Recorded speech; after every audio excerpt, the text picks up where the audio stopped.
Erin Brockovich is a consumer advocate, environmental activist, and she has a Substack, The Brockovich Report, where she hosts weekly live chats. You can find that by Googling or going online. Thanks for being here.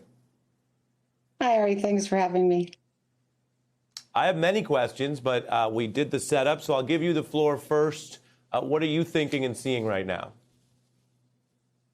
Well, I did watch your setup, if you will, and my hands started sweating because I'm pretty frustrated about the situation. And if you're going to talk about deregulations, some people might not like the response that I have. I'm not going to overreact to the deregulations. We've been here before. We've seen it before. But my frustration is about regulations. And I've had a unique experience since the film came out and staying in my career for 30 years through 7 administrations. There's issues here on both sides of the aisle. And the political leadership can lend to more problems. They can be as guilty of kicking a can down the line as a corporation can. And what I've observed in 30 years over and over and over again, even when we have regulations with no oversight, they're worthless. And if these regulations had been working all this time, you and I would not be sitting here having this conversation 30 years into it. Well, we might, because I love the movie, so any excuse to book you. Thank you. But I take your deeper point. Well, let's ask about the. Let me ask you about the corporate side, because we showed that, and what we saw is that even if you don't do a human accounting, even by just financial accounting, when they get caught, it would have been better for them, cheaper, to do it right from the jump. So is your concern then that no matter who's president, not enough of them are getting caught? So they look at it, if they're being inhuman or unethical, however you want to call it, they look at it as just gambling because they'll get away with the other stuff? Well, somebody's not learning their lesson. I believe that there's kind of an old corporate theory in play that plays itself out politically and within our regulatory bodies as well.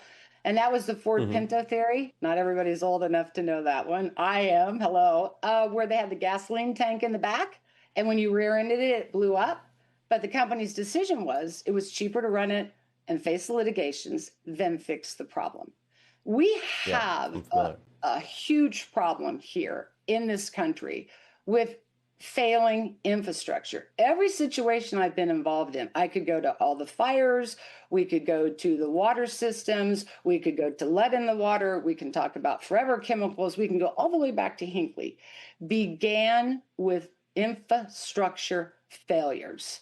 And then having regulations and then having no oversight, we continue to repeat the pattern. And we're in a place now, Ari, this is not serving us. And moving forward, I want the highway or your way, my way, no way, all the finger pointing, which we've been doing for decades, hasn't changed a thing. We need to address regulations and oversight of those regulations. I'm not going to overreact to deregulations. The one good thing about that is we're having this conversation again. And what I harp on all the time is about infrastructure. Where's our plans? How are we going to implement them? Because if we're not realistic, we're not changing out these infrastructures. We're not changing out all our lead lines. We're not changing out all our utilities. Our grids aren't up to snuff, if you will. If we aren't realistic about the time change that's going to require, we've wasted time already because it won't be tomorrow. We need to start being prepared.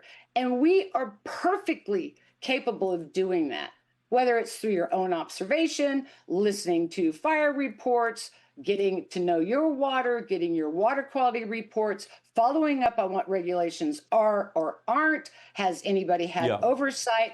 And it's a multi-pronged approach getting to where we need to be. But if we continue to just stay in this stuck argument, it's deregulations, they're a problem, regulations, no oversight, blaming the other party or this party, we're not going to get where we need to go. So I'm super frustrated. I get it, and I bet some people listening would be frustrated about a lot of aspects of this, and you put the work in. Let me play a little bit of Elon Musk. Take a listen. Regulations basically should be default gone. Default gone, not default there, default gone. And if it turns out that we missed the mark on a regulation, we always add it back in. I don't think adding it back in would work well for the people you've represented. And then I'm curious how you as an advocate feel in what seems a little bit like a dystopian kind of obvious movie plot where the richest person who runs the companies then has a partial role running the government that's supposed to regulate the companies. That would seem to some degree different than decades ago, but your thoughts? Well, it is. It's kind of everything I've been saying. We're going to go to one extreme or to the other extreme, and neither extreme is going to work. And so I pay very close attention to what's going on out there, regulated or deregulated. And where I always find where we get better is through the people, the community, and the action they take, combined with the support of the law. They make effective changes even at a local level. We believe these regulatory, regulations, or, if we talk about forever chemicals, forever chemicals were introduced very, very long time ago. The US EPA knew about them in the 90s, still let it into the stream of commerce, set a guideline based on no science, only for us to find out it's one of the biggest contaminants that we have. So we've got to rethink before we let something into the marketplace, what is the science on it, and not use us as the guinea pigs. And that these federal rules don't affect every single state. When I was involved in Hinckley, the federal oversight was nowhere to be found. California's been the first state to set an MCL, a maximum contaminant limit, for hexavalent chromium that we follow that isn't a federal guideline. So I want people to not overreact and bring it home to your community. I'm running over on time. That's the only reason I'm jumping in. But I think your point about not overreacting but having context, you said, about the guinea pig. Even guinea pigs don't want to be guinea pigs.